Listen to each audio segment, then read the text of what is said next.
Gold trusted gold buyers మీరు తాకట్టు పెట్టిన బంగారాన్ని విడిపించి ఈ రోజు ఉన్న మార్కెట్ ధరకు 17 ఏళ్ల వయసు అంటే 16-17 ఏళ్ల వయసు బాగా ఎంజాయ్ చేయాలి, నా రేంజ్ చూపించాలి, ఇలాంటి ఒక మైండ్ సెట్ అందరిలోనే ఉంటుంది.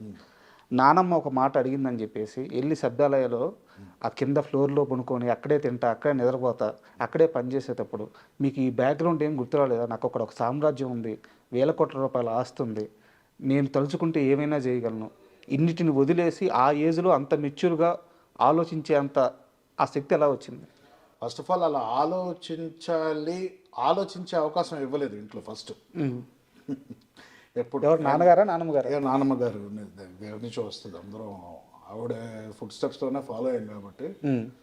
ఫస్ట్ ఆఫ్ ఆల్ నేను I think around 15 years 16 years అనుకుంటా. ఆవిడ స్విట్జర్లాండ్ ఎక్కడో షూటింగ్కి వెళ్తున్నారంటే జనరల్లీ ఏదో ఒకటి తెచ్చేవారు మాకు అక్కడి నుంచి.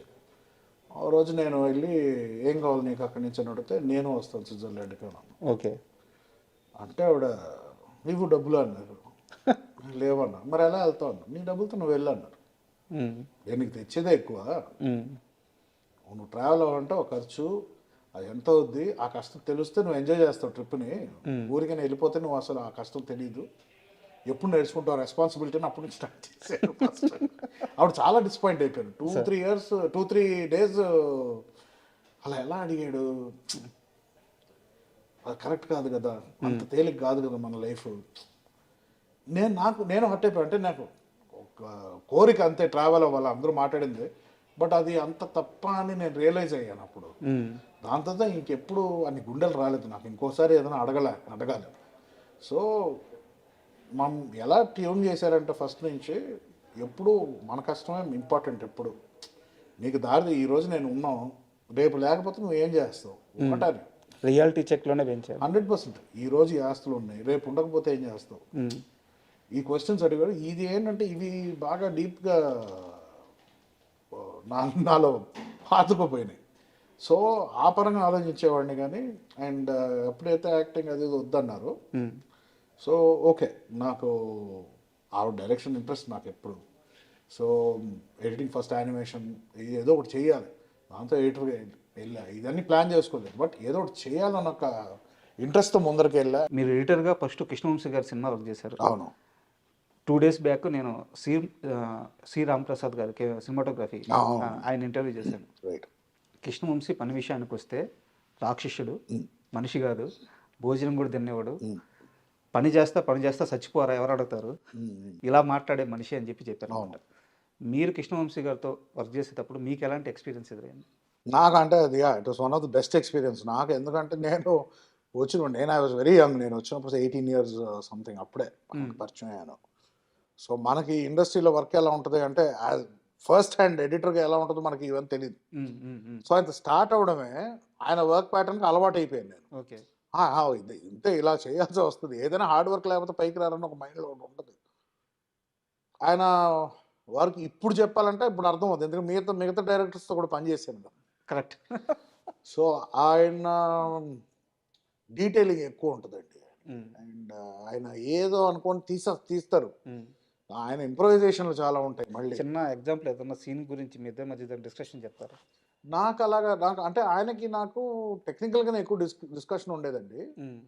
నాకు మెయిన్ అంటే నాకు most important very crucial message ఆయన చెప్పింది ఏంటంటే, ఎడిటర్గా నేను ఫస్ట్ ఇప్పుడు ఆ టైంలో యాంథనీ వీళ్ళందరూ ఇప్పుడు టాప్ ఎడిటర్స్, అవును అవును, ఘర్షణ అవన్నీ చేశారు. సో నేను యాజ్ అ కిడ్ నాకేంటి ఆ స్టైల్లో చేయాలి,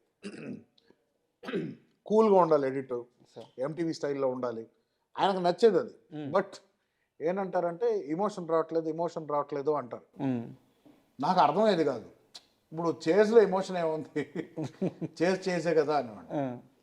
లేదు కాదు, ఆడియన్స్ ఫీల్ అవ్వాలి కదా చేజ్ అంటే, ఆ స్పీడ్ బట్టి కట్స్ పట్టే కదా ఉంటుంది అని నాకు అయ్యేది.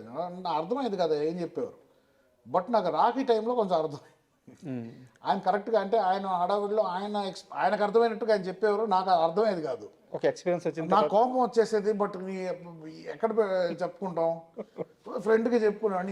ఎమోషన్ అంటారు ఏంటి, చేజ్లో ఎమోషన్ ఏముంటుంది, నాకు అర్థం అవ్వట్లేదు అంటే, ఓ పక్కన నాకు అర్థమవుదేమో, లేకపోతే ఆయనకు అర్థమవుతుంది నేను అనుకోవడానికి సీన్ లేదు, ఎందుకంటే ఆయన కృష్ణవంశీ అంటే నాకు అంత సీన్ లేదేమో, ఈ సినిమా తర్వాత ఆయన నన్ను వెళ్ళిపోమంటారో నా ఫ్రస్ట్రేషన్ ఉండేది. ఇంత దూరం వచ్చి ఈ సినిమా చేసి ఇప్పుడు నాకు ఆయన కావాల్సింది ఇవ్వలేకపోతున్నానే అని బాధపడిపోయాడు. రాఖీ తర్వాత చేస్తున్నప్పుడు అప్పుడు కూడా ఇదే, ఏదైనా ఉంటే ఇది తీసేసి, ఇది ఎక్కువ, ఇంకా కావాలి ఇంకా కావాలి ఇంకా కావాలి ఇంకా కావాలంటే, అయ్యో ఎంతసేపు అండి సినిమా చూస్తారు, బోర్ కొట్టదా ఇదని అంటే, కాదు అనేవారు. ఎవ్రీ షాట్కి ఒక లైఫ్ ఉంటుంది, ఎవ్రీ షాట్కి యాక్టర్ బట్టి, ఎమోషన్ బట్టి, డైలాగ్ బట్టి, దానికంటూ ఒక క్యాలిక్యులేటెడ్ లెంగ్త్ ఉండదు. ఒక ఎడిటర్కి నీ పని ఏంటంటే సినిమాకి సోల్ ఉంటుంది, ఆ సోల్ని మెయింటైన్ చేయాలన్నాడు. నాకు కొంచెం అర్థమైంది అప్పటికి. అండ్ ఆయన ఇట్లాగా మ్యాన్ ఆన్ ఫైర్ అని రెఫరెన్స్ ఇచ్చేవారు. నేను ఇప్పటికీ ఆ man on fire Tony Scott ఎలా క్రియేట్ చేసాడు ఎఫెక్ట్, దాంట్లో పడిపోయి అది క్రియేట్ చేశాను. కానీ చేశాను కదా, ఇదే కదా కావాలి మీకంటే, ఆయన ఇది రావట్లేదు, ఇది తీసే అన్నారు. నైట్ అంతా చేశారండి ఇది అంటే, లేదు ఇది రావట్లేదు, మనకి ఎమోషన్ రావట్లేదు. నాకు ఫ్రస్ట్రేషన్ వచ్చేసింది. అమ్మా 2 నైట్స్ నిద్ర లేకుండా ఈ క్రియేట్ చేస్తే టప్పని తీసేయమన్నారు. ఆయన ఆలోచిస్తారా, ఒకటే క్వశ్చన్ అడిగారు, నువ్వు మ్యాన్ ఆన్ ఫైర్ చూసావా అని అడిగారు. చూశానండి అని. నువ్వు ఎమోషనల్ అయ్యావా అక్కడ? చావునండి అయ్యాను. ఎందుకు అని అంటే, ఎందుకంటే దాంట్లో పలానా సస్టెనెన్స్ ఉంది షార్ట్కి, నువ్వు ఓన్లీ స్టైల్ అడాప్ట్ చేస్తున్నావు కానీ నువ్వు ఎమోషన్ వైపు ఆ డైరెక్టర్ కన్వే చేసిన ఎమోషన్ నువ్వు పట్టుకోలేకపోతున్నావు అన్నారు. అప్పుడు నేను ఏం చేశానంటే మొత్తం మ్యాన్ ఆన్ ఫైర్ సినిమాని DVD రిప్ చేసి ఎడిట్స్ చేసుకొని ఎన్ని ఫ్రేమ్స్ ఉంది షార్ట్ అని ఉన్న చూడడం స్టార్ట్ చేసి ప్రాక్టికల్ గా యాక్చువల్లీ ప్రాక్టికల్ గా చూస్తే షార్ట్స్ చాలా పెద్ద షార్ట్స్ ఉన్నాయి దాంట్లో, మధ్యలో effects realise okay okay okay okay మనం తప్పు చేస్తున్నాం అని మెకానికల్ గానే వెళ్తుంటే నేను, సరే ఇంత కొంచెం ఇద్దాం, ఇంకొంచెం పెంచుదాం, ఈయనకి నచ్చుతుంది కాబట్టి. ఈ ట్రావెల్ అయింది చరాకి. దాంతో చందమామకి అప్పుడు కొంచెం బుర్ర పనిచేయడం స్టార్ట్ చేసింది. సరే ఈయన ఏం కావాలనుకోండి, ఎందుకంటే అది కొంచెం చందమామ అనేది ఎక్కువ స్టైల్ ఇవంతా లేదు, వెరీ రూట్ లెవెల్ మంచి ఫ్యామిలీ లవ్ ఎమోషన్స్ దీంట్లో వెళ్ళే సినిమా కాబట్టి. అప్పుడు ఒక మాట అన్నారు, నువ్వు ఎడిటర్గా ఒక ఆడియన్స్ నువ్వు సినిమా చూస్తున్నప్పుడు నువ్వు ఒక చోట్ల నవ్వుకుంటావు, లేకపోతే ఒక చోట్ల ఆలోచిస్తావు, ఒక చోట్ల ఒకళ్ళు మాట్లాడితే యూ స్టార్ట్ థింకింగ్. నువ్వు ఎక్స్పీరియన్స్ చేయాలి అది, యాక్టర్స్ ఏం చేస్తున్నారు అంత లెంగ్త్, దానికి ఒక లైఫ్ లెంగ్త్ ఉంటుంది, అది నువ్వు చూడాలి, ఆ ఎమోషన్ పట్టుకోవాలి. అదే ఆ ఎమోషన్. ఓకే నాకు అప్పుడు అర్థమైంది, ఓకే ఓకే ఓకే దీన్ని మనం ఎడిటర్ లాగా చూడకూడదు, దీన్ని ఆడియన్స్ లాగా చూద్దాం సినిమాని. అప్పుడు చందమామ స్టార్ట్, ఒక సీన్ నాకు ఇవ్వండి మనం చేస్తానని చెప్పి ఒక సీన్ నేను చేశాను.